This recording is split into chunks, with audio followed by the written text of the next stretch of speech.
some relationships break the rules. Territorial and terrifyingly strong, lions don't usually accept people into their pride. Ever get the feeling you've been surrounded by lions? I get it every day. Kevin Richardson seems to have a dream job, looking after lions and other animals that have come to accept him as one of the pride. But there's feuding and fighting when new arrivals send fur flying, and a deadly battle for dominance in another family leaves an orphan on his own. As the park that's become a refuge for the most vulnerable faces financial ruin. I would hate nothing more than to see this place go and the animals in it. It's my life and soul.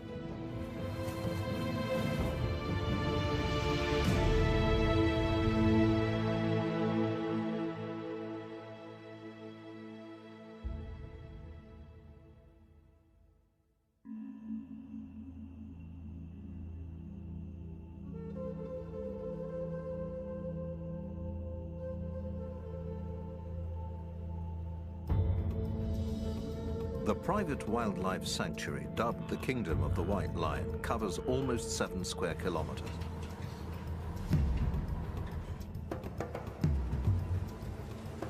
It's home to leopards,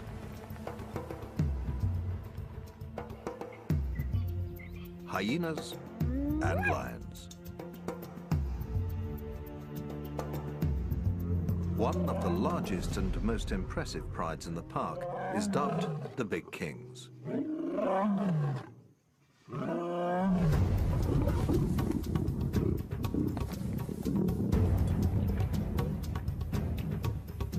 The family is headed by 4 males, 2 tawny lions, Rafiki and Siam, and 2 white lions, Alex and Kaiser. But they are growing restless. White lion Kaiser is challenging the other males for dominance. Kevin fears one of them might get hurt, so he's stepping in as peacemaker. Little big boy. The little big boy. As soon as he reached sexual maturity, everything changed. And he just became interested in one thing, and that was the woman. He's just taken it upon himself to be dominant over them all the time, and he gets extremely aggressive and unpredictable. And this results in extreme fighting between him and the other lions in this group. One lioness in particular is the object of Kaiser's affection. Already battling to pay the bills, Kevin can't afford any new cubs to house and feed. Females are given contraceptive implants. But males still retain their natural mating instincts. Unable to satisfy these natural urges can make them tense and frustrated. Kaiser needs a new home before his frustrations lead to violence. It's only a matter of time before we'll end up with someone or some lion being killed in this group, or exorbitant vet bills because the lion's got half his face hanging off. And that's the reason why we're going to have to move him on.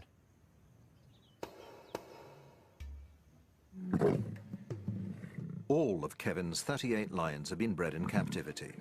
7 of them are rare white lions, identical to their tawny relatives except for their coloring. But keeping so many big predators is expensive. To run a park of this nature, you are looking in the region of around about $15,000 to $20,000 a month.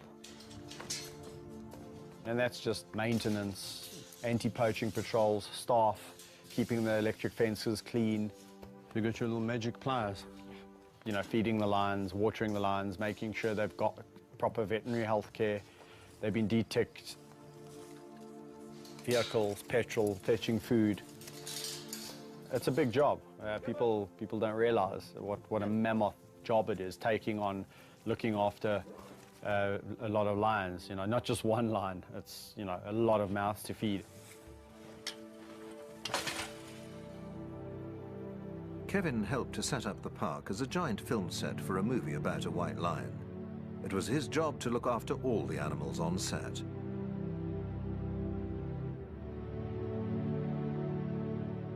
Once the film crew packed up and left, the lions stayed, joined by other cats and animals from another reserve, creating a new park, the Kingdom of the White Lion. It's hoped that profits from the film will pay to establish the park.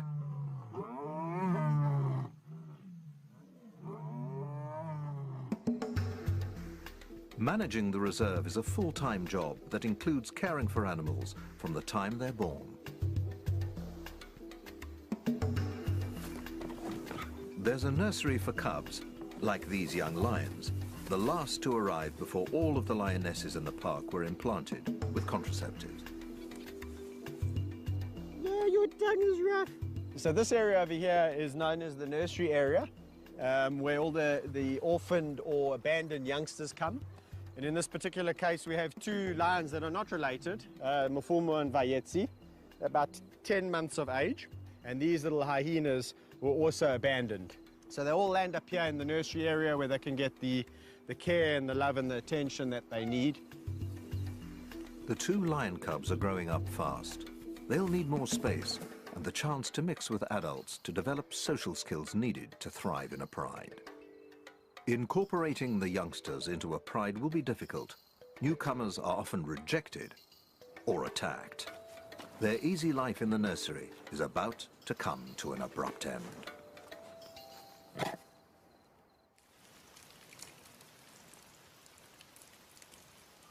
Such care costs money, around £12,000 a month. Kevin and his backers need the White Lion film that was shot here to make money.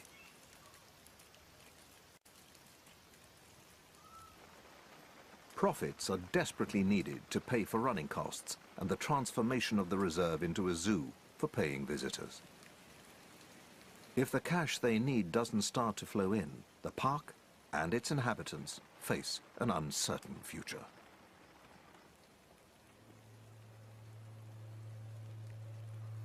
Bandit, you're heavy, my buddy. If the film, you know, for whatever reason now doesn't get out there, the consequences are that the park might have to shut down, and we might be having to find homes for 37 lions, 20-odd hyena, and the rest of the, you know, the animals that live here. Well, it would be all for naught, my life's work, if that happened. And yeah, I can't even begin to imagine that. So. So what do you think? Having started a family of their own, Kevin and his wife Mandy have gambled everything on the success of the White Lion project. They hope baby Tyler will one day inherit a thriving business built on conservation. Behind the scenes, obviously running a park of this magnitude, and it's a constant worry for us, because if we don't find the income and keep things going, then what happens to the animals, which is obviously, Kevin, my #1 priority. On top of financial worries, managing big cats in confined spaces is a full-time job. In the wild, there's plenty of space to roam, but in an enclosure, family feuds can erupt into deadly fights. That ear's ringing. In one pride, 3 young lions are approaching the age when, in the wild, they would leave to form a pride of their own. They're starting to clash with their father. They'll have to be moved before one of them is seriously hurt. Kevin decides to relocate them to a new enclosure, together with 3 other young lions.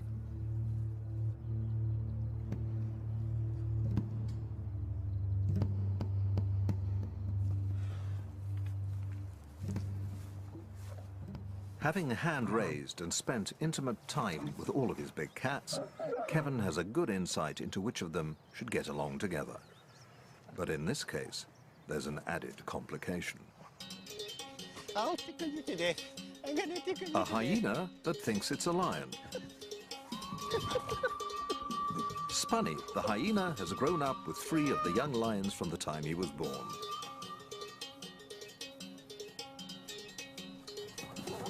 Lions and hyenas are usually considered to be arch rivals that will attack each other at any opportunity. But Spunny has developed feline behaviors that would make him an outsider among other hyenas. He'll stay in the pride where he's long been accepted as an honorary lion.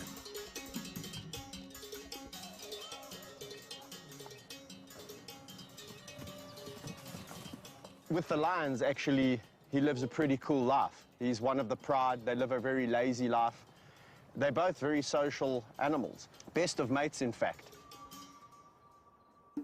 Let's go. But three newcomers are joining the gang.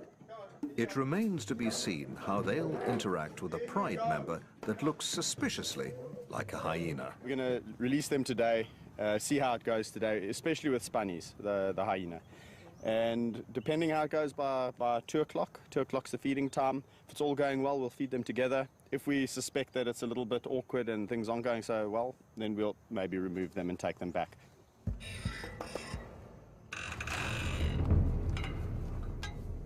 Experienced keeper Rodney Nombakana is the only other person allowed to handle animals in the reserve. Young lions are notoriously unpredictable. As the two groups meet and establish a hierarchy, nervous tension can easily turn to aggression. When they fight like that, and I mean, it makes a lot of noise, and to a human being it seems very scary. But to lions with their thick skin and all of that, just a wah, wah, wah, wah, wah, they immediately are showing who's more dominant than the next.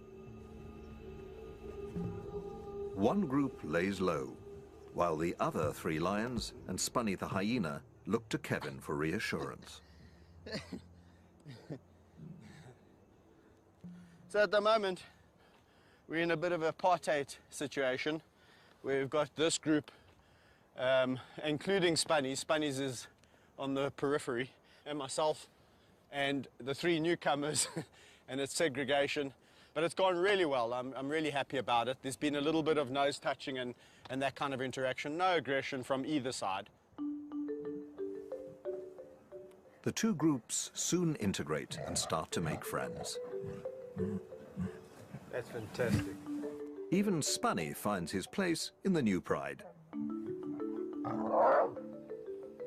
Hyena wins.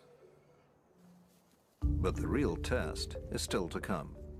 Feeding time will determine whether the new group can coexist peacefully, or whether a battle for a best morsel will descend into sectarian war.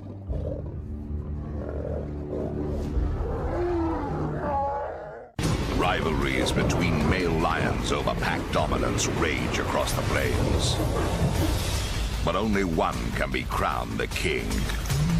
Lion Ganglands, tonight at 8 on Nat Geo Wild.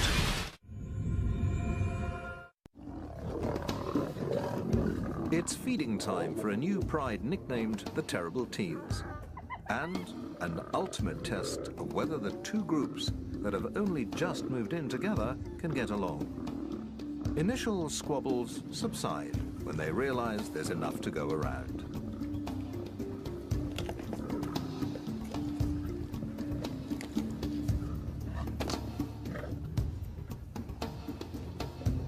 Bizarrely, the new pride includes Spunny the hyena, raised with the lions since birth. He thinks he's one of them, and has been accepted as such. Lions, like people, have individual personalities that can clash when different groups are brought together. The Terrible Teens seem to be getting along just fine. But elsewhere in the kingdom of the White Lion Reserve, another big cat is lonely and left out. Thor was a star of a film shot in the park. The film that manager Kevin Richardson hopes will help pay for a plan to turn the reserve into a visitor attraction. Income is desperately needed to pay for the care of animals like Thor. Lions are social animals, and Thor has been on his own for far too long. But there's a shortage of suitable companions. Thor's about 7 years old now, and he's way past the age of forming new bonds with other male lions. Come. So it's not an option, you know, to put a male lion with Thor. The only option really is females. It's just a really difficult situation at the moment because the nature of the kingdom is that we've actually got far too many males compared to females. And the females that would go with Thor would have to be on the pill. And we don't really want to just acquire 2 female lions to put with Thor. Long walks provide much-needed companionship. But despite Kevin's best efforts, he is increasingly concerned that Thor is lonely. When the days go by and I've had a busy week, the only lion that really is in the back of my mind is old Thor, because I know he definitely needs some love and attention. Out of all the lions I walk with, this must be my favorite because I know how much he needs this enrichment. This is really important to him, living as a bachelor. So, you know, whenever he sees me, it's like, come on, Kev, can we go for a walk? Can we go for a walk in the greater area? So I try and take him out more than the others because they've got, you know, each other's company. Hello, my big boy. What you been doing? Hey, you having fun? Despite their close friendship, Kevin realizes that the lonely bachelor needs the company of his own kind. They need to be robust females, strong enough to hold their own against the big male. Only 2 lionesses fit the bill.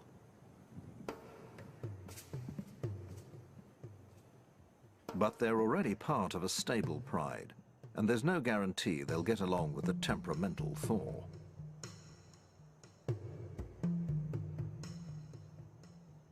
Before introducing them to the lonely bachelor, Kevin will ensure the females are fitted with contraceptive implants. He can't afford any more cubs to feed.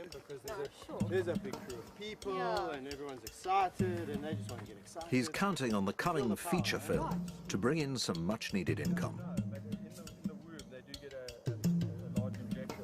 But publicity shots are interrupted by yet another creature crisis, this time in the hyena den. Civil war has erupted in one of the groups.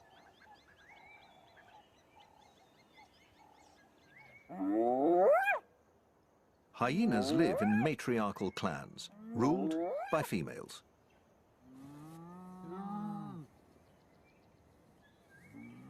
They communicate using a complex language of body movements and sounds to establish their social hierarchy.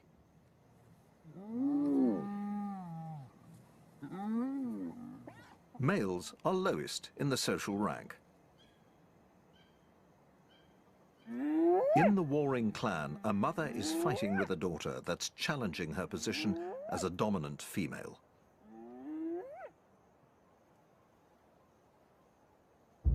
Hey, what's up with you guys? Eh? Hey, Shans? Kevin can tell that something's up in the hyena den. Hello, guys. What's the matter? Hey, what's the matter? You all acting nervous, eh? He's in for a big surprise. Corey? Hey, what's going on with you?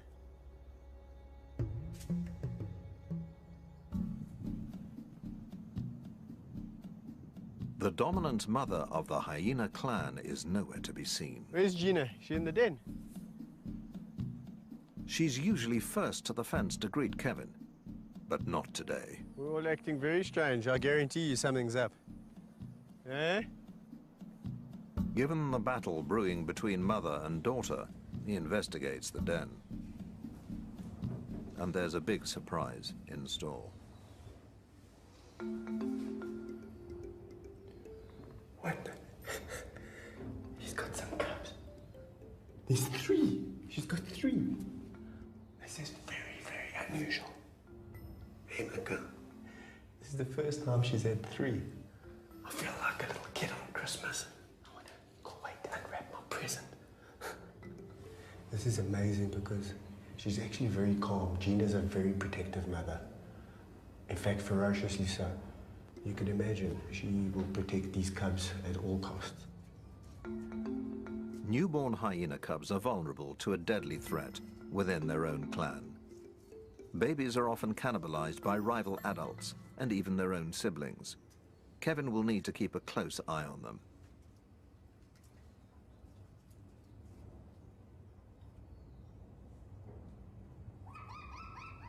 Their mother is also alert to any potential threat. Hello, boy. Sure. Yeah, Mommy doesn't want me to come too close. Nice, nice, nice, nice, nice. Sure. That's nice. That's nice. Mom and Dad. Turned out to be an awesome day. For Kevin, one of the biggest rewards is watching young animals mature into adults.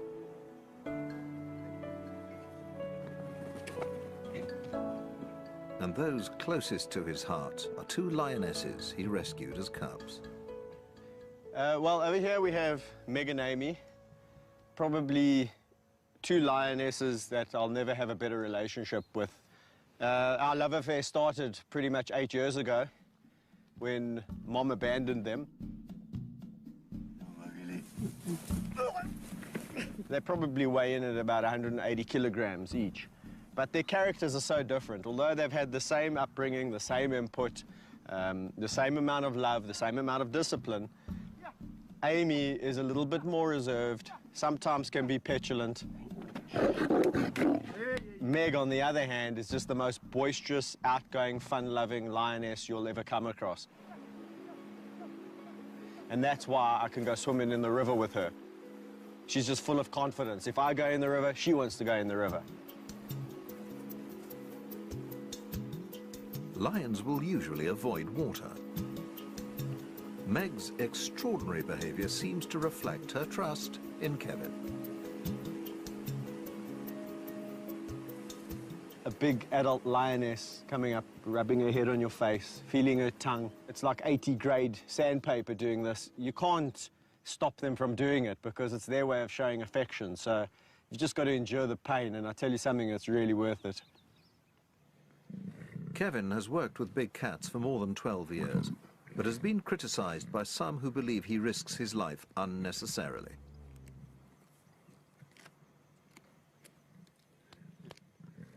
Yeah, I get criticized all the time for the way I interact with the lions. You know, a lot of people say, do you really need to interact with them that intensely? And, you know, it's the only way I really know. But Kevin believes his intimate approach to big cats, from the time they're cubs, is key to his success. He claims he can read their moods and personalities, what they like and dislike. He won't interact with any lions he doesn't know.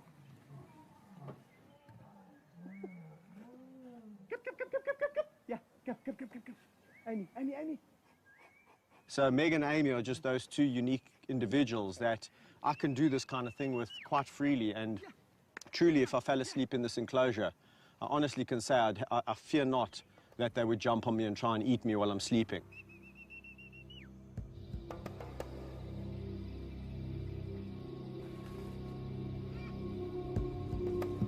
It's something he wouldn't dare to attempt with wild lions, assuming he could find any in the first place.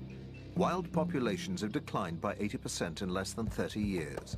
It's estimated that there are only 25,000 left. White lions are the rarest of all and can only be found in a small region of South Africa. Kevin has been invited to discover why there are so few white lions left in the wild.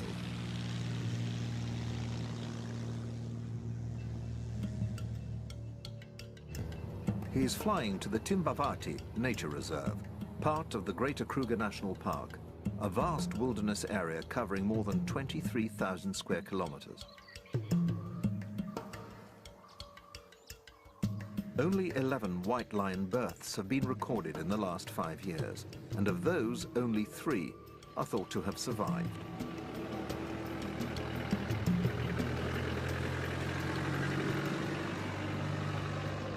Kevin has joined Ranger Patrick O'Brien and tracker Albert Ubisi to try and find them. If they succeed, it'll be the first time Kevin has seen a white lion in the wild.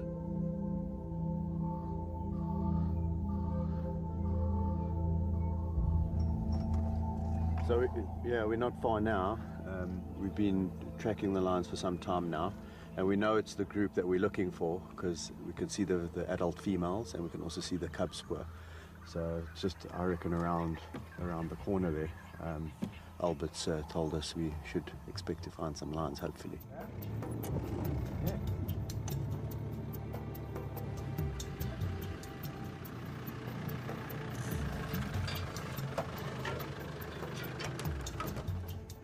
Sure enough, Kevin is rewarded with his first sighting of the rarest lions in the world.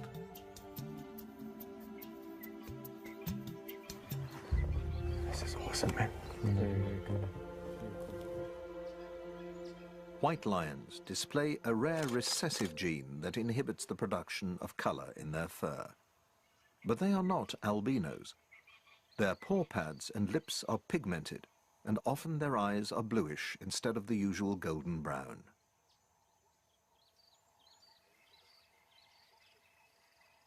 This rare gene is also carried by normal tawny lions in the region. But all lions must fight to stay alive in the wild, and the odds of survival are slim. Only around 1 in 5 survive to the age of 2. One of the greatest threats comes from dominant males that try to kill any rival's offspring. But I mean, that just goes to highlight how difficult it is for the white to survive. I mean, we know mortality in lions is high. That's correct, yeah. But I mean, the fact that these lions have made it to 14 months, that's yeah, a really, it's really done very well, good yeah. sign. Luckily for these girls, both are females, and of course that's very important for the old pride and for us, of course, which means that girls always stay in a pride, they never emigrate. Of course, lionesses are the core foundation of a pride, and with these 2 girls staying in the pride, it just means that, of course, it's going to be great in the future to see these 2 girls grow up and become adults. Isn't that going to be fantastic? Can you imagine, yeah, coming here in 2 or 3 years from now and seeing these massive adult white lions hunting? I'm going to be back, I'll tell you that much. I will be back. Very impressive. Captive white lions, like those in Kevin's protected reserve, obviously have far better chances of survival. He believes the best way of ensuring their survival in the wild is to conserve the dwindling tawny lion population that carries the white gene. As you know, at the Kingdom, several white lions that I work with, and I've always just been maintaining that we should be conserving the tawny gene in this area specifically. And, you know, when I was told that these cubs were born, I was like, you see, I mean, that just goes to prove that there's tawnies carrying the gene. You know, both mothers are tawny, and that clearly indicates that, you know, you don't have to be a white lioness to produce white cubs. And there's a very good chance, and maybe that white gene is a lot more prevalent than what we actually think it is. And even more reason to be protecting these tawnies in this area. Exactly, and this is what's so important about this area, is the fact, you know, this is the only place that they are naturally still found. Yeah. The trip has given Kevin time to reflect on the role he'd like his reserve to play in lion conservation. If he can transform the park into a public attraction, he hopes it will help inspire people to support conservation. But he needs money to do it, and that depends on the success of a feature film.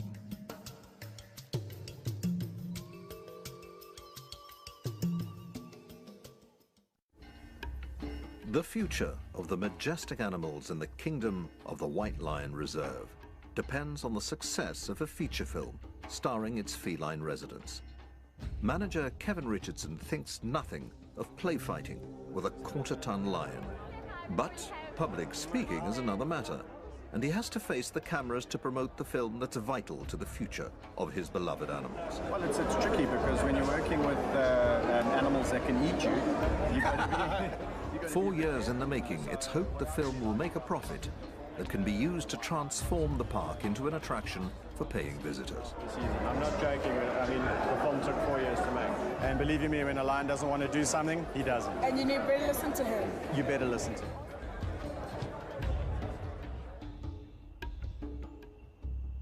Over the following days, the movie receives its first reviews.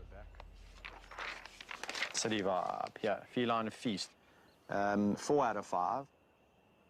The critics have been kind, but it remains to be seen whether the film is attracting enough cinema goers to turn a profit. It costs money to look after big cats like Kaiser, a white lion that's outgrowing his enclosure and ganging up on the fellow members of his pride.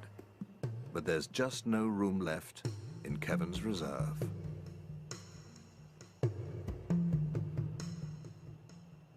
A lion like Kaiser, obviously, we'd like to find him a really good home. So you've got to go into, the details of who's this person, how long have they been involved with lions, do they have the right documentation, what's the facility like, what's his enclosure going to be like, because he's really been used to a great life. It could take months to find Kaiser a good home. Unscrupulous overbreeding of lions in South African parks and zoos means there are already too many big cats looking for homes. Some end up in so-called canned hunts, in which they are released to be pursued and shot by trophy hunters. Kevin simply won't allow that to happen to one of his cats.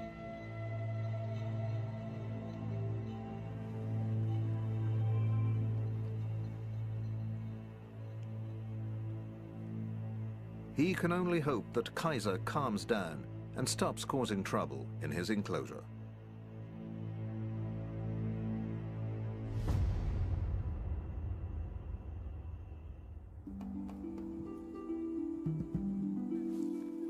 In the nursery, two cubs that have grown up together are fast approaching adolescence. They'll have to be introduced into an adult pride to gain the confidence and social skills they'll need to thrive.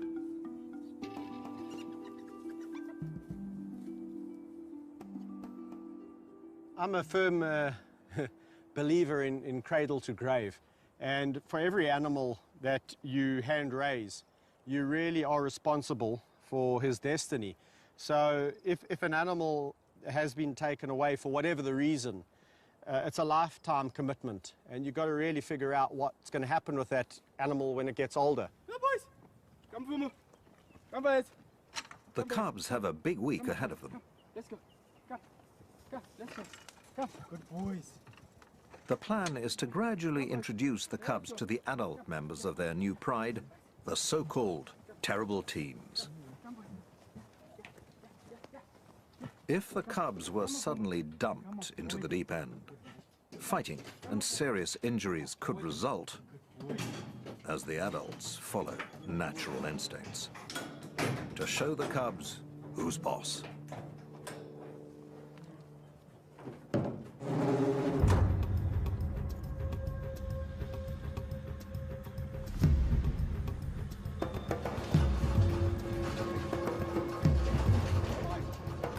Concerned that the terrible teens may gang up on the cubs, Kevin decides to split the 6 adults into 2 groups of 3. The cubs will stay protected inside their cage in case there's any trouble.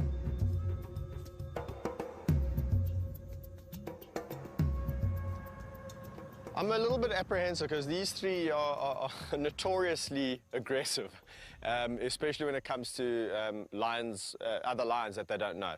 But they speak a different language to us, so maybe they'll know something that we don't. Maybe Mafuma Mvayetsi, being smaller and younger, will just submit.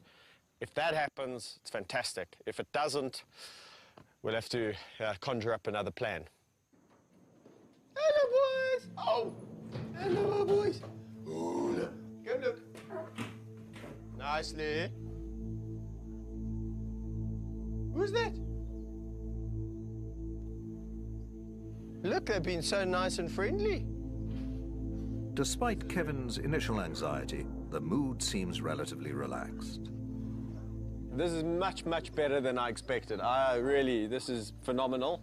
There was like almost some form of, acknowledgement that we know we are a little bit weaker than you guys, you 3, we 2, we younger. So it was really, really good. Some new friends. Oh. It is so tempting to release Mafuma Mvayetsi with this group because it's gone so well. But in all the years of experience, I've realized one thing: overconfidence is a bad thing.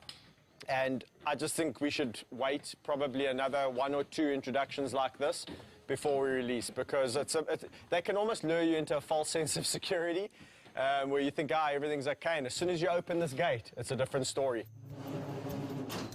Next, Kevin introduces the youngsters to the more unpredictable half of the terrible teen's pride.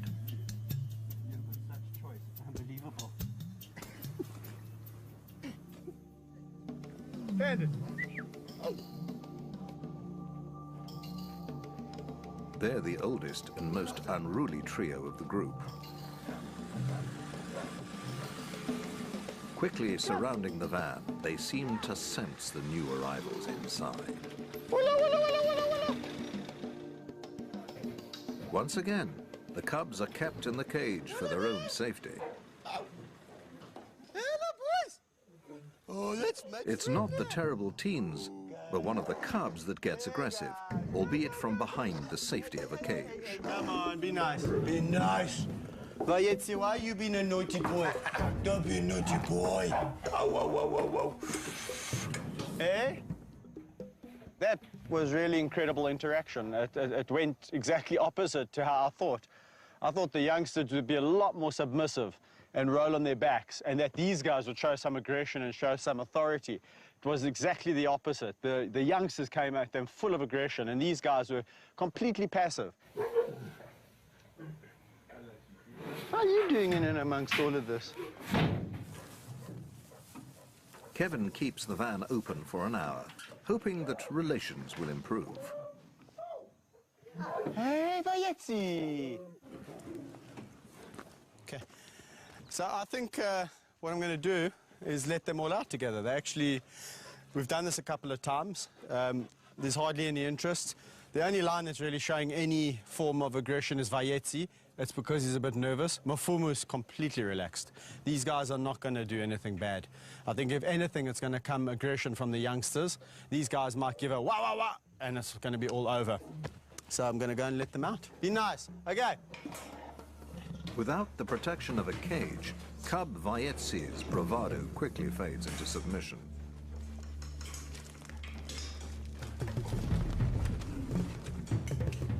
The terrible teens immediately gang up on the youngster, and Kevin has no choice but to break up the fight with pepper spray. Stop, stop, stop, stop, stop, stop.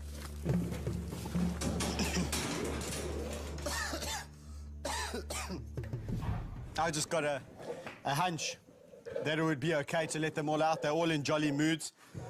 And especially the youngsters are being extremely submissive. So that's... until Mr. Bandit decided to pick on them. And once he started picking on them, Bobcat came in from behind, where I had to defuse the situation with a little bit of help from a friend called pepper spray. Nice. I want nice, nice. Nice, nice. In such cases, pepper spray is used as a last resort to stop fights breaking out, protecting the cats and himself. An accidental bite could prove fatal. Kevin rarely uses pepper spray, and it's always him that suffers most.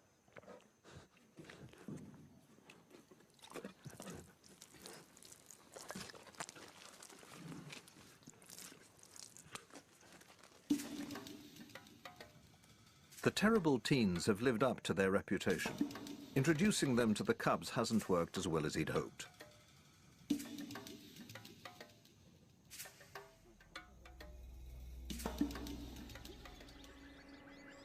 Discord seems to have spread to the hyena den, where a deadly power struggle is unfolding between a mother and daughter. Hello, Junior. Hey, Ma. How's your cub? Hey? Two of Mother Gina's newborn cubs have disappeared. What's happening? Hello, my girl. But the matriarch is out of the den and appears restless. Why are you out the den? You should be with your baby. He investigates the underground den. There's three. Hey, my girl. Hello, Gina. There's three hyenas. Hold on, I'm a bit confused here. You're not going to believe this, Oslo. There must be her cubs. I didn't even know she was pregnant. Hey, hello, my girl. Hello, Gina. Hello.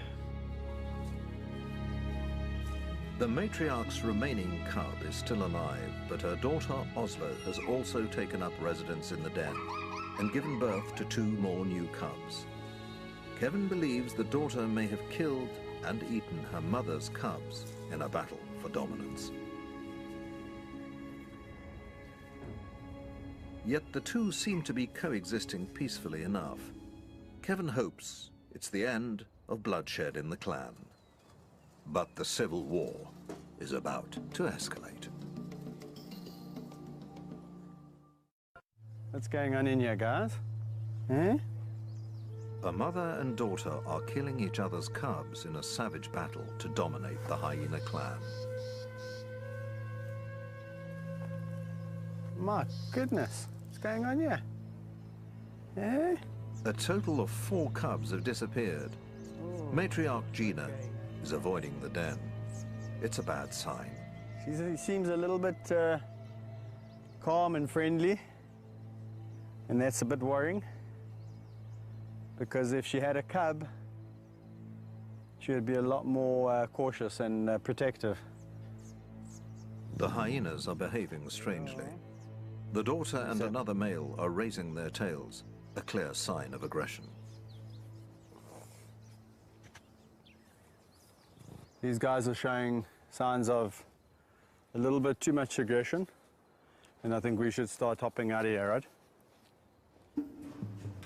Kevin investigates the den that just days ago was alive with newborn cubs. Let's just see if I can entice him down here. This is crazy.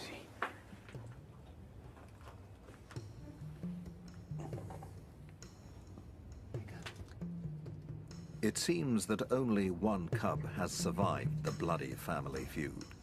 If he leaves it be, chances are it too will be killed and eaten. There's definitely been some chaos on outside. I've looked everywhere, and I can't find the other 2 siblings.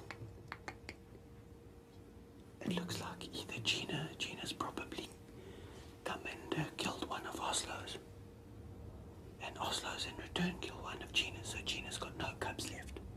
And Oslo's only got 1, and I'm just afraid that if I leave this cub here, I'm gonna have no cubs whatsoever. Kampai. If the cub is to have any chance of survival, Kevin needs to remove it and bring it up himself.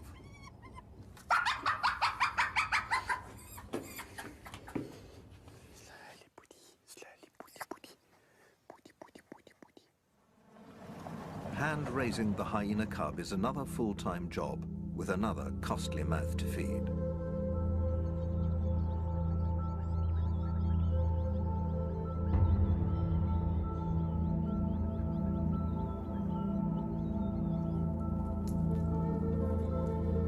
The park and its animals need cash to survive, and Kevin's pinning his hopes on making a profit from a feature film shot on the reserve. But it seems box office takings won't be enough. The park needs to be operating and basically paying for itself in about 6 months from now. And if that isn't the case, yeah, again, it's going to be quite a battle to see where we can kind of get funding from and see if we can save it. Because I would hate nothing more than to see this place go and the animals in it. It's my life and soul. Hello, Ishki. It's not just Kevin's wife and baby who are counting on the park to succeed.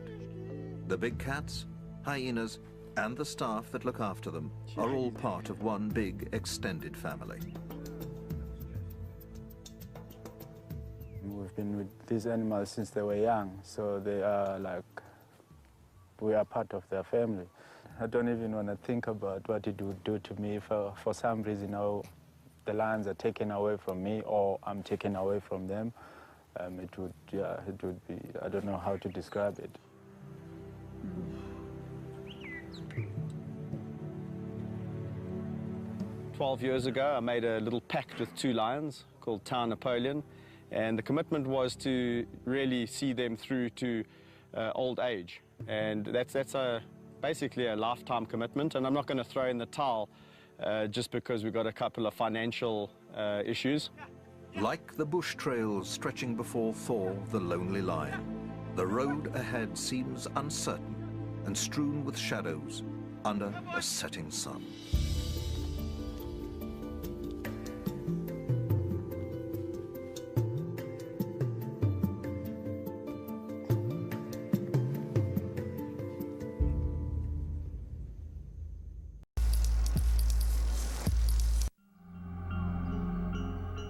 Dizem que monstros não existem, mas desde o princípio dos tempos eles vêm nos assombrando. Criaturas imensas e aterrorizantes. Poderia haver alguma verdade por trás dessas lendas? Um grupo real de caçadores de monstros está decidido a descobrir, em uma busca que os levará às profundezas do desconhecido.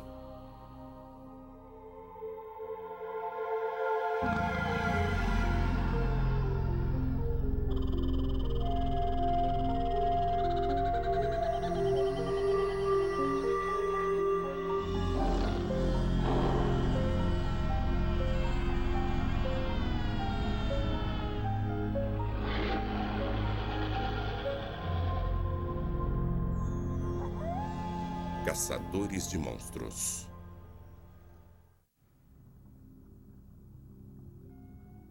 Desde que qualquer um consegue se lembrar, tem existido histórias sobre uma cobra gigantesca com a cabeça parecida com a de um cavalo, serpenteando nas águas costeiras da Colômbia Britânica.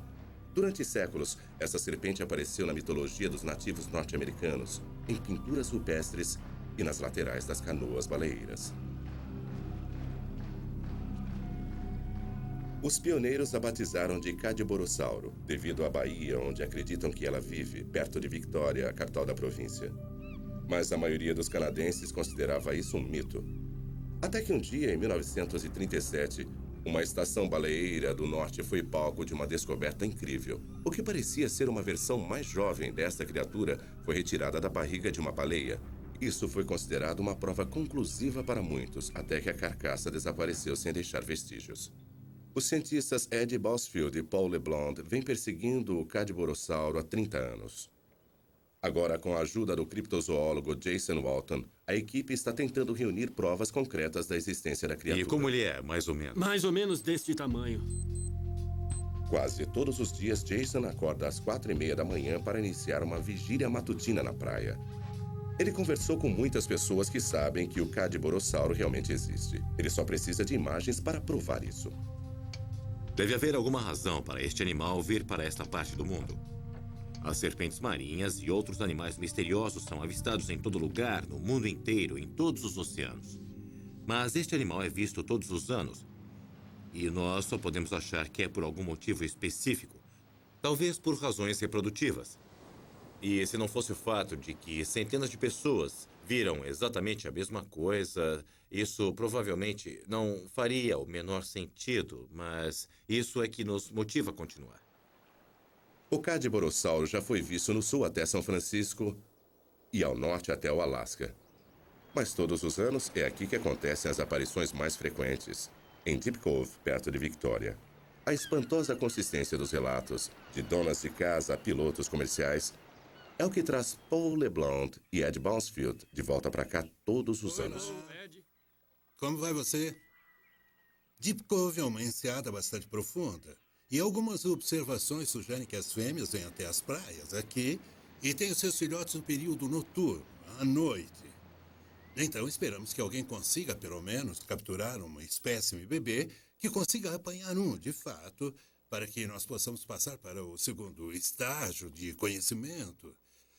De conhecimento que precisamos para convencer todos os nossos colegas cientistas de sua existência. Bom, o Cad ainda está no campo da criptozoologia. Quer dizer, ele encontra-se no estágio em que já foi visto, observado, mas ainda não foi capturado. Então, não temos nenhum espécime em laboratório. Diferente da maioria dos seus colegas, Bosfield e LeBlanc estão tão convencidos da existência da criatura que tentaram até classificá-la como uma nova espécie de réptil marinho. Eles acreditam que a agora esquecida carcaça de Naden Harbor em 1937 era um espécime verdadeiro, infelizmente desprezado pelo Museu da Província e perdido para sempre. Mas ainda há testemunhas vivas e que se recordam. Ed e Jason fazem uma visita à casa de Jim Wakeling, um funcionário da estação baleeira onde a criatura foi descoberta dentro da baleia. Eu não sei o que era, mas com certeza não era um peixe. E não era um filhote morto de baleia, isso eu sei. Não tenho dúvida. Retratado nesta fotografia segurando um feto de baleia, Jim Wakeling mostra que sabe a diferença entre a criatura estranha nas docas e um filhote de baleia, como a carcaça foi classificada na época por Francis Kermode, curador do Museu da Província de Victoria.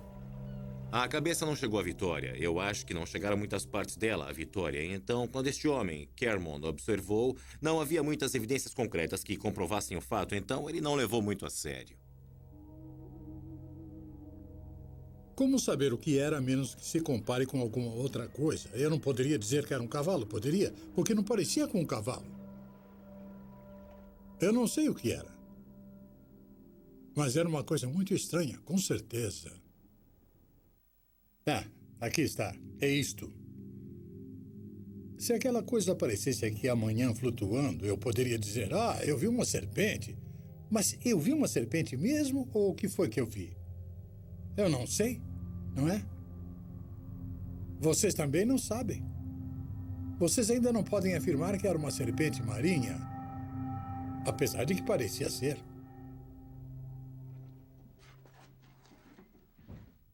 Então, preferimos pensar que em algum lugar por aqui alguém tem um crânio de uma serpente marinha empoeirando no fundo de um armário no porão e que um dia podemos encontrá-lo.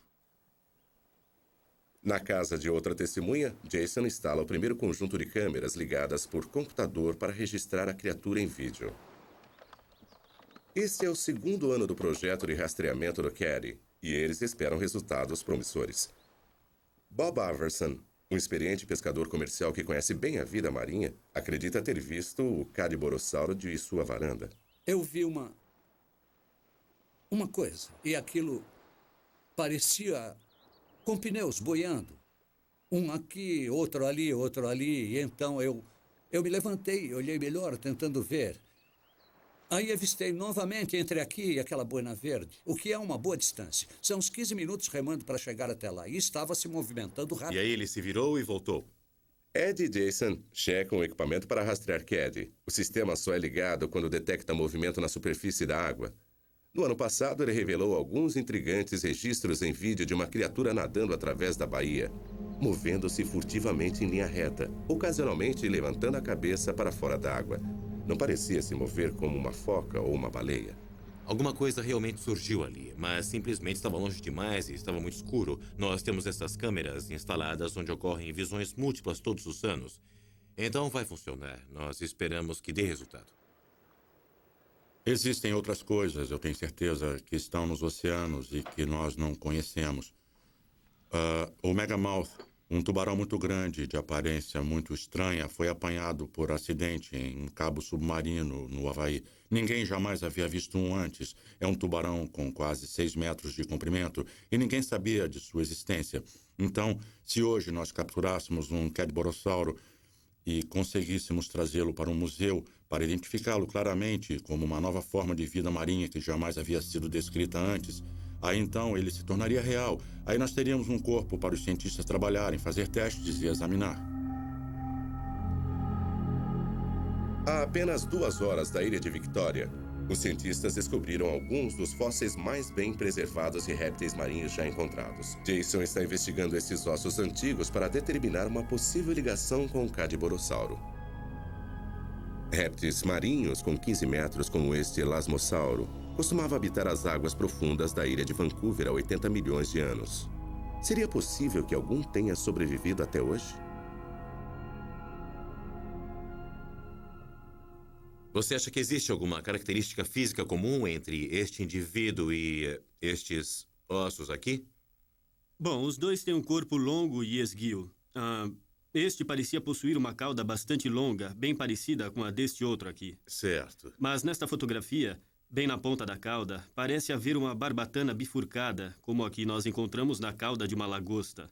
Acha que pode ser uma criatura viva, natural, ou considera que... Acredito. Eu acho que isto é a carcaça de algum animal. Acho que quando existem 2 zoólogos marinhos que afirmam que aqui existem evidências suficientes para continuar investigando, isso mesmo, eu acho que eles devem continuar investigando. Enquanto isso, as aparições continuam acontecendo. Recentemente, um experiente piloto comercial em um voo rotineiro de instrução avistou um cadiborossauro nas águas de Deep Cove. Era um voo de treinamento, então o objetivo deste exercício era fazer repetidas decolagens e amaragens. E então nós pousamos bem ao lado daquele objeto na água, que por acaso era o cadiborossauro. Nós dois olhamos, porque havia 2 pilotos no avião. Então, nós olhamos um para o outro e dissemos ao mesmo tempo: eu acho que é melhor não contar a ninguém, porque era como se fosse o Pé Grande ou o monstro de Loch Ness, entende? Uma criatura mítica, e conseguimos vê-lo. O animal estava nadando mais ou menos em linha reta. Ele não estava Não, ele estava nadando numa linha reta. O Dr. Ed Bousfield fez uma visita a Dawn, com o objetivo de voar sobre a mesma região da enseada na mesma época do ano. Ele esperava ver o cadiborossauro de novo. Então, o seu corpo fazia voltas bem altas. Isso dava para ver através delas. Dava para enxergar através delas. Então não existe nenhum outro animal marinho que... Não. Com certeza nenhum deles poderia... Não poderia ser uma foca, ou um golfinho, ou nenhum outro. Eu os vejo o tempo todo e quando eles saltam, eles espirram água e desaparecem. A essa altitude, não é fácil avistar até mesmo um monstro marinho com tamanho entre 9 e 20 metros. Na verdade, Dawn pensou ter confundido a criatura com um tronco flutuante, mas quando ele começou a se movimentar, estava nadando mais rápido que o avião. Foi naquela ilha ali em frente que nós vimos o Caddy. Nós pousamos mais a oeste dela, bem ao lado do Caddy. Então, Ed avista alguma coisa misteriosa. Eu acho que vi um tronco flutuando mais ali à frente. Não, mas para... Está quase aqui na frente. Tem um tronco flutuando na superfície, perto da praia. Ok, vamos dar uma olhada. Poderia ser um tronco imenso. Poderia ser alguma outra coisa. Mas quando eles fazem a volta para observar melhor, não encontram nenhum vestígio. Bom, tem uma foca ali na água. Você está vendo a foca? Estou sim, mas o tronco era um pouco maior do que ela. Só que ele não está em lugar nenhum. É. Bom, eu vi um tronco ali embaixo, 2 pedaços do tronco. E quando nós fizemos a volta e retornamos, o tronco tinha sumido. Aqui estou eu com uma câmera e não tirei nenhuma foto do tal tronco. Isso acontece nas melhores famílias. Durante os meses de maio e junho, a alta estação para as aparições, Jason viajará por toda a Victória para divulgar a criatura, pendurando cartazes e incentivando as testemunhas a dar depoimentos. Temos que manter nossos olhos bem abertos, porque estas criaturas aparecem depressa e depois desaparecem. Você pode estar olhando alguma outra coisa ou passeando com um equipamento fotográfico e aí, de repente, lá está ela. Mas o melhor é manter os olhos na água. Se você prestar atenção, pode conseguir fotografar o Caddy. Os cartazes estão espalhados. O equipamento fotográfico está instalado. E agora Jason acredita que é só uma questão de tempo e de sorte. Até que eles tenham um encontro genuíno com o cadiborossauro. O encontro documentado que transformará o mito em realidade. Até lá, ele ainda pode ser encontrado nas primeiras horas da manhã vasculhando as praias, observando as frias águas esverdeadas da ilha de Vancouver.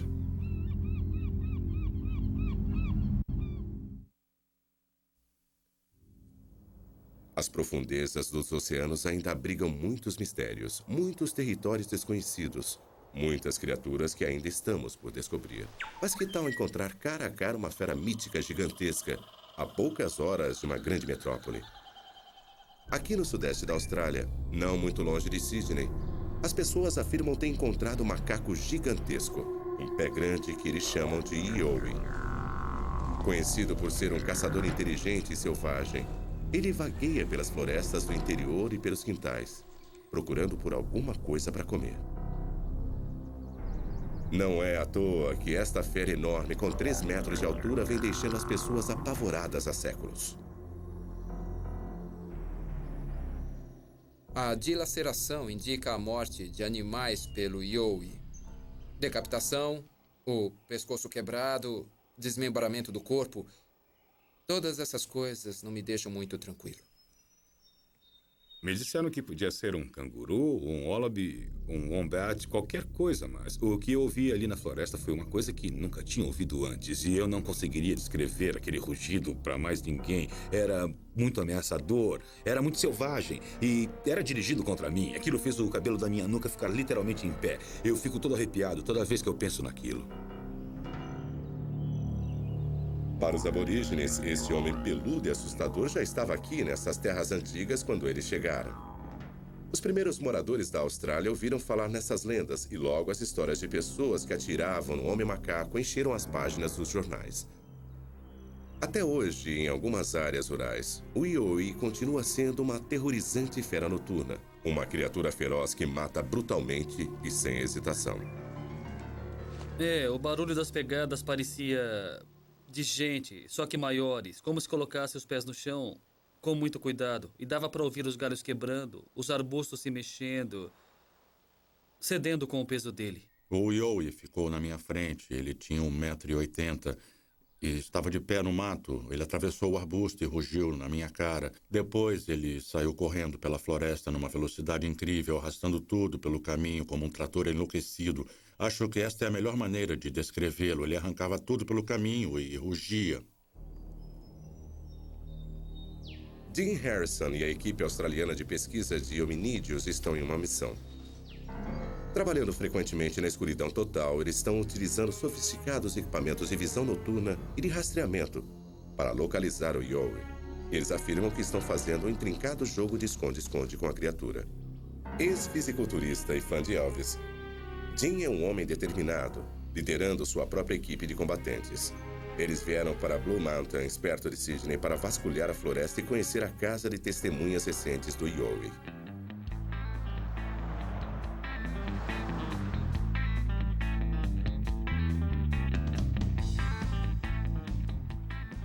Nós temos mais evidências que sugerem que a criatura existe. Só que nenhuma pessoa a encontrou? Claro. Poderia ser um erro, uma farsa. 10 pessoas, 100 pessoas, 1000 pessoas, 10.000 pessoas.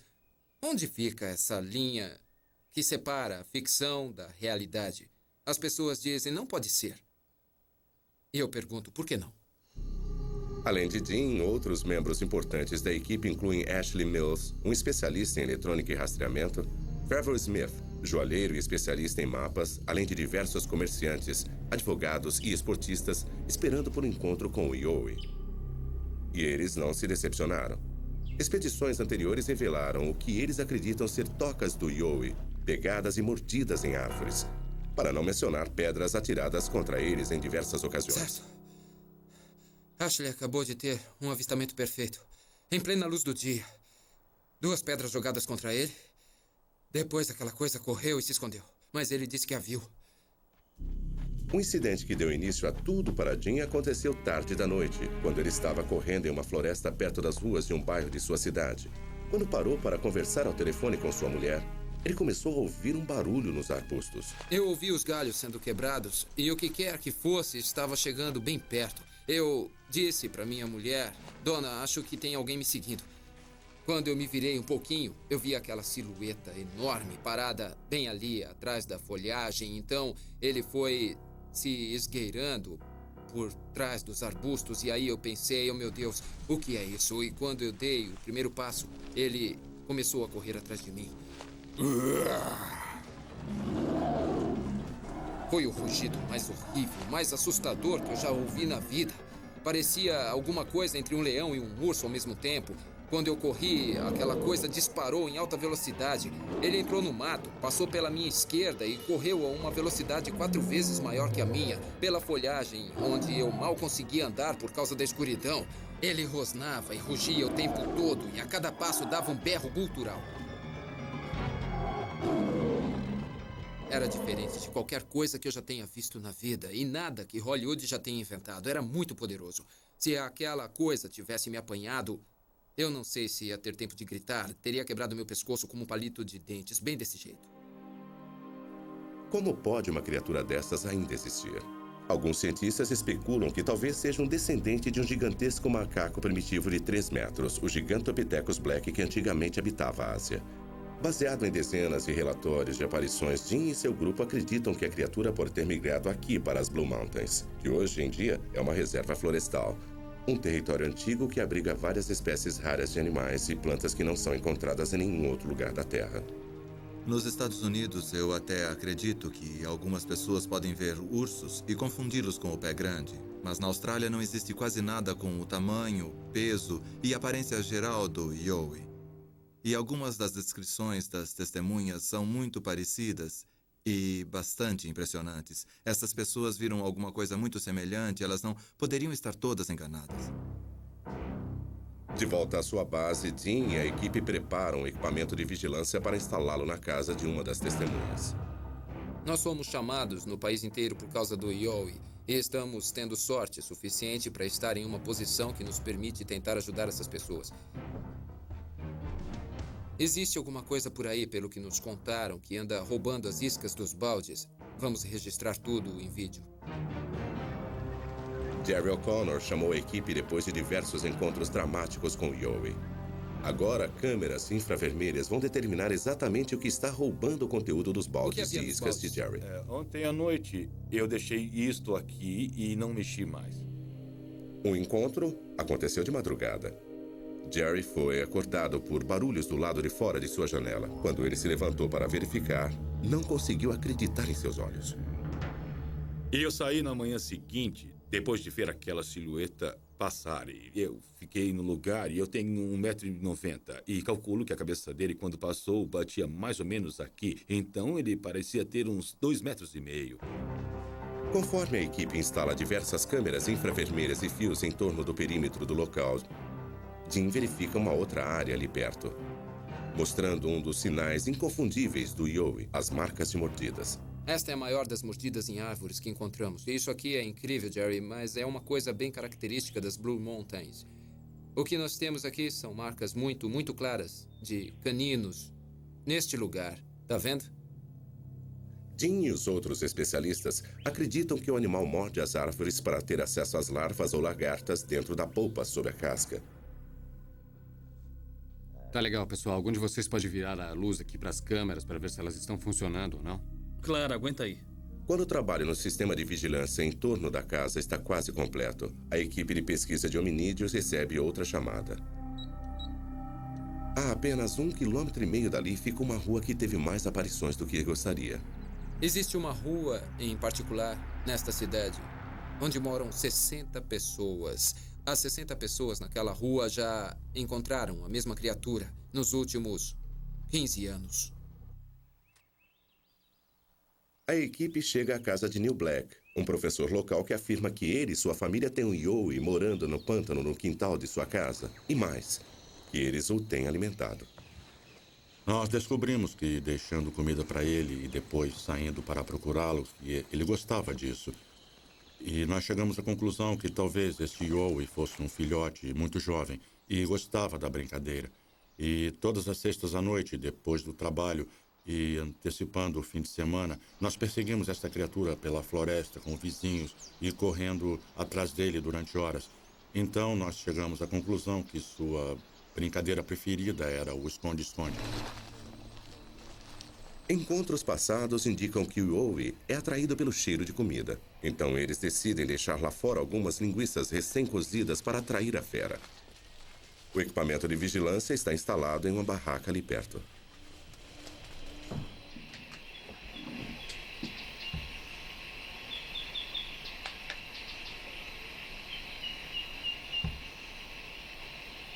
O que me impressionou foi o seu peso. Ele era claramente muito pesado. Também era claramente muito forte e muito rápido. Acho que foi isso que me impressionou tanto. Não parecia uma pessoa, não existe forma de descrevê-lo. Depois de ouvi-lo, qualquer pessoa que tenha ouvido vai dizer isso não é normal.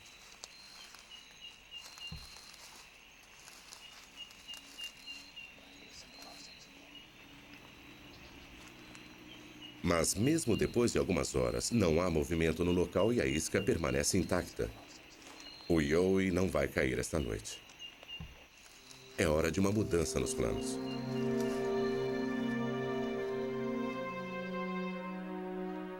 No dia seguinte, indiferente ao resultado negativo, a equipe de pesquisa de hominídeos continua partindo por uma trilha através de uma floresta infestada de cobras e sanguessugas. Pode ser perigoso, mas o próprio Dean já teve um encontro com Yowie aqui antes. Vamos tentar encontrar alguma pista. Dean, quanto falta ainda? Esse sinal é muito animador. Folhagens recém-quebradas como esta significam que tem alguma coisa bem grande aqui na área, que está se movimentando, e isso ainda está bem fresco, então eu acho que estamos no caminho. Eu estive aqui há 2 anos. A quantidade de ação que nós temos por aqui não perde para nenhuma outra área que já estivemos na Austrália. Isso. Mantenha o passo. Não façam barulho. Direto ali, pelo outro lado, fica a trilha por onde ele vem. A equipe vai acampar nesta plataforma rochosa, vasculhando a escuridão em uma vigília durante toda a noite para capturar a fera. Uma vez nós fizemos barulho. E ele veio por trás, mas parou onde estava. Fez toda a volta e nos rodeou ali pelo outro lado das árvores. Ele nos seguiu a noite inteira daquela vez. Ficou com a gente de 6 a 8 horas.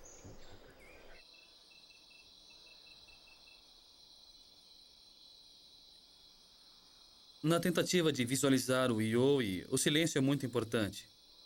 Precisamos ficar muito quietos.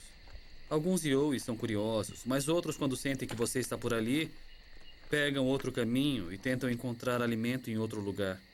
Então precisamos ficar muito quietos, sem fazer nenhum barulho, sem abrir nenhuma lata de refrigerante, nem nada desse tipo. Ficamos ali sentados por 1 hora sem fazer barulho, às vezes 2, às vezes 3. Mas depois que ele já está por perto e sabe que você está por ali, se você fizer qualquer barulhinho, aí então começa a diversão. Fizemos isso várias vezes nas Blue Mountains. Nós podemos passar a noite inteira brincando de esconde-esconde com ele.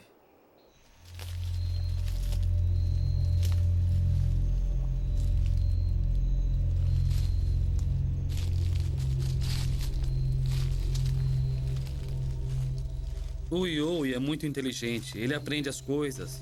Ele sabe onde estão as ferramentas, onde estão as armas. Ele atira pedras enormes contra nós. Ninguém pode ser ingênuo a ponto de pensar que aqui na floresta é mais inteligente do que ele. Ele mora aqui há muitos anos e nós precisamos respeitá-lo.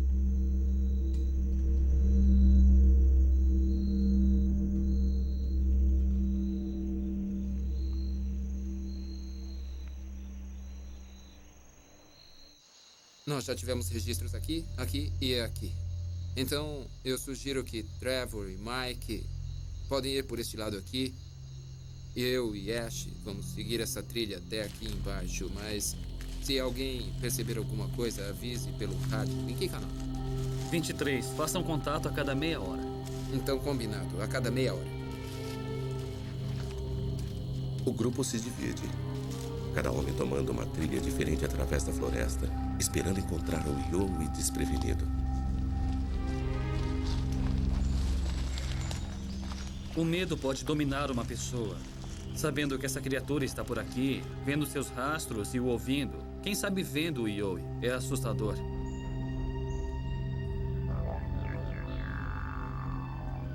Os olhos são importantes.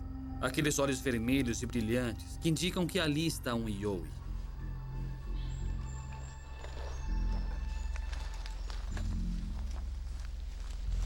Pelas experiências passadas, esta é a trilha que ele sempre utiliza. E a primeira coisa que você ouve são os galhos quebrando lá no fundo do vale. Depois você ouve alguns passos e então vem aquela corrida trovejante subindo a encosta do vale. Parece um elefante com 2 pernas pisoteando e quebrando tudo em seu caminho. E correndo pelo mato aqui ao longo das beiradas ali, direto para cima de nós. A caçada dura quase toda a noite. E várias vezes escutam-se barulhos altos na floresta. Mas no final, continuam sem ver o Yowie, sem filmá-lo. E ele continua arisco como sempre. O Yowie é um mestre em seu próprio habitat. Sua habilidade em esconder-se é o segredo da sua sobrevivência. O fato dele ter sobrevivido durante tantos anos apenas com avistamentos rápidos somente prova o tamanho da sua inteligência. Ele é um grande predador e eu posso afirmar que ele é inteligente. Ele é ardiloso. Nós já o vimos nos espreitando atrás das árvores. Ele pensa. E pensa de verdade. As suas ações são todas deliberadas. Enquanto nós, como grupo e também pessoalmente, acreditarmos na existência do Yowie, eu tenho certeza de que eu e o Dean e todo o resto do grupo vamos continuar até conseguirmos boas imagens em vídeo suficientes para afirmar, vejam, é um Yowie. Então, os céticos vão aparecer, aí vamos mostrar mais filmes e afirmar, olha aqui, continuam aparecendo, está tudo aqui em vídeo. Por que não acreditam em nós? Quando ele estiver numa jaula ou morto numa mesa de laboratório, só aí as pessoas vão acreditar, mas nós não queremos chegar a esse ponto. Então estamos entre a cruz e a espada. Ignorando os céticos, os caçadores do Yowie continuam em sua busca incansável para provar a existência do homem macaco gigante da Austrália. Até agora, eles não têm um espécime nem imagens, mas continuam a registrar as aparições e desfrutar seus encontros pessoais com esta criatura feroz.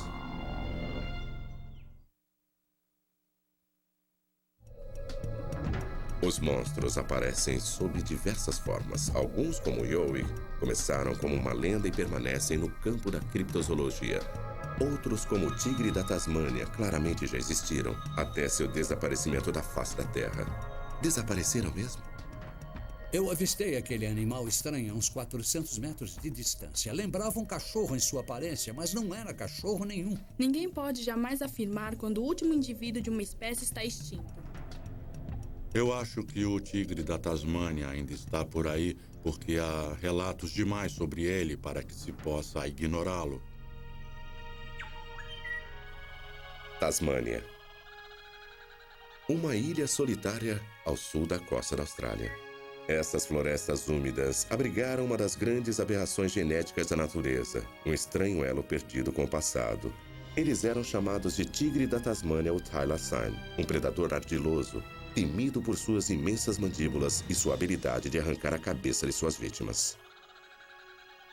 Para os pioneiros do século XIX, o tigre da Tasmânia era um mistério, uma assombração, raramente visto, mas às vezes ouvido. As histórias sobre sua aparência assustadora e comportamento brutal os aterrorizavam. Ele era um conjunto primitivo de partes de animais, pernas de canguru, pele de tigre e uma mordida impressionante de 120 graus, mais parecido com um réptil do que com um mamífero. É fácil entender por que os pioneiros o chamavam de monstro. É claro que também havia depoimentos sensacionais sobre seus hábitos alimentares, sobre a forma que ele dilacerava e abria o peito de suas vítimas, sugando sangue e devorando o coração e outros órgãos. Parecia que um vampiro andava solta. Então, qualquer ataque às ovelhas tornava-se um ataque de Thylacine. Como os aldeões na história de Frankenstein, os moradores da Tasmânia decidiram destruir o monstro. O tigre era um assassino cruel que precisava ser detido. Então, rapidamente, ele foi caçado até a extinção. Mas Cole Bailey, um esportista e escritor, acredita que o animal ainda existe. Hoje ele encontra-se em meio a uma caçada, vasculhando os vales montanhosos da Tasmânia atrás dessa criatura esquiva. Pesquisar e procurar pelo Thylacine tornou-se um trabalho em tempo integral para Cole. Não há nada mais que preencha tanto a minha vida hoje quanto tentar localizar o arisco-tigre da Tasmânia. O último depoimento que eu colhi nesta região em particular aconteceu há poucos anos. Então eu tenho bastante certeza de que os tigres ainda estão vivendo nesta parte do país, no sudoeste. Como esse misterioso predador poderia ter voltado dos mortos? De acordo com a ciência, o tigre da Tasmânia desapareceu há cerca de 70 anos. Depois que o governo determinou uma recompensa por sua cabeça no final do século XIX, foram construídas armadilhas, prêmios foram estabelecidos e os animais foram capturados e mortos. Até que em 1936 o último tigre da Tasmânia foi declarado morto e a espécie oficialmente erradicada. Mas Cole acredita ter visto esse fantasma bem vivo. Foi há 3 décadas, em um rio da Austrália, que Cole viu alguma coisa na margem que viria a mudar sua vida. Ele lembrava um cachorro realmente em sua aparência, mas não era um cachorro. Ele se movimentava como se fosse um canguru. O andar peculiar desse primo marsupial do canguru convenceu Cole de que ele havia de fato visto um thylacine. Ele seguiu as pegadas em terra, mas perdeu sua trilha entre dezenas de outras variedades. Este foi o começo de sua longa busca pelo tigre da Tasmânia.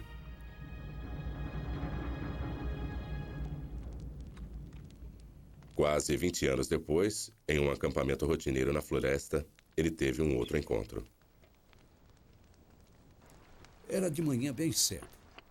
E do nada começou aquele misterioso yip, yip, yip, como um cachorro fox terrier, um yip, yip agudo e quase imediatamente um eco. Assim. Fiquei fascinado. Era exatamente assim que um velho aborígene havia me contado que o tigre da Tasmânia fazia. E eu sabia, no fundo, que o tigre estava ali e senti muita satisfação em ouvir aquilo. Hoje em dia, Cole vai diversas vezes por semana para o interior em busca do misterioso thylacine.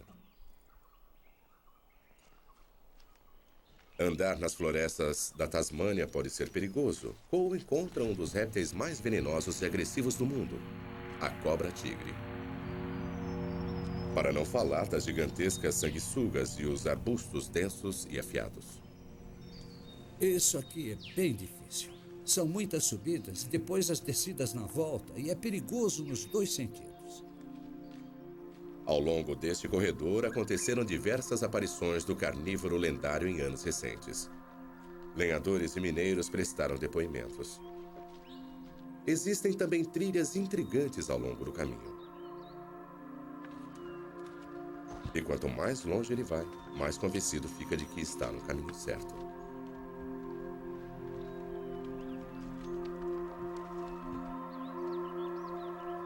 Recentemente, a busca de Cole levou centenas de metros montanha acima até um grupo de cavernas escondidas onde ele acredita que o tigre passa as noites. Eu cheguei tão perto que podia sentir seu cheiro numa manhã e fiquei a 1 minuto do tigre. Ele é muito ardiloso, é muito arisco. Esse animal nos coloca onde ele quer e ele é muito esquivo. Mas as pessoas simplesmente não estão fazendo a relação com o tigre. Eles podem vê-lo, outras pessoas podem vê-lo, mas quem o vê não estava esperando encontrar com ele. Então, leva um grande choque durante alguns segundos. Mas eu e outras pessoas que vêm para a floresta procurar pelo tigre jamais conseguimos encontrá-lo. Mas vemos muitos sinais e isso me convence de que minha busca não é em vão. É uma questão de perseverança e um dia, talvez, a sorte fique do meu lado.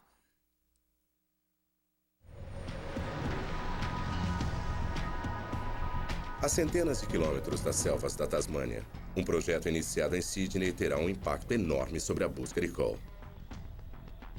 Lembrando o enredo de Parque dos Dinossauros, uma experiência de clonagem está sendo desenvolvida. Se o thylacine está realmente extinto, então o Museu Australiano pretende trazê-lo de volta à vida. Nós descobrimos um filhote de thylacine preservado em Formol. Um animal que todos pensávamos e aceitávamos estar extinto desde 1936. Na realidade, havia sido preservado por um colecionador da Tasmânia em 1866. Ao conservar este filhote, ele nos deu a possibilidade futura de preservar o seu DNA. Então, nós vimos neste filhote preservado uma oportunidade, mesmo contra uma multidão de pessoas que diziam que isso era impossível, que não íamos conseguir. E quando nós terminamos, tínhamos em mão um maravilhoso DNA de alta qualidade e em grande quantidade. Nós tínhamos o DNA completo do thylacine. A clonagem desagrada muitas pessoas. O thylacine era muito assustador para muitos, mas será que quando começarmos a trabalhar com seu DNA, estaremos criando um novo tipo de monstro? Existem muitas pessoas que questionaram, mas e se ele criar algum tipo de monstro genético? Pode ser que você crie algum tipo de canguru com listras? Ou se você usar na clonagem um animal como o diabo da Tasmânia, será que vai ser grande como o Thylacine, mas parecer com o diabo da Tasmânia? Qual o resultado disso? Mas a única coisa que vamos utilizar para criar este animal é a receita para um Thylacine, é o DNA de um Thylacine. Então eu não espero nenhum tipo de aberração monstruosa como resultado que vai escapar e devorar a população de Sydney. Eu acho que vamos recuperar o Thylacine e é com isso que estamos contando. Um monte de besteira. Para que clonar um animal que ainda está por aqui? É uma brincadeira de $1 milhão. É uma aposta alta. E vai levar um monte de dinheiro, um monte de tempo. E só 5% de chance para dar certo.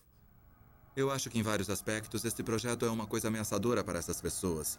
Se eu quiser cortar o assunto rapidamente, vou dizer para pararem de procurar por assombrações nas florestas, porque elas podem ou não podem estar lá, e eu, pessoalmente, acho que não estão.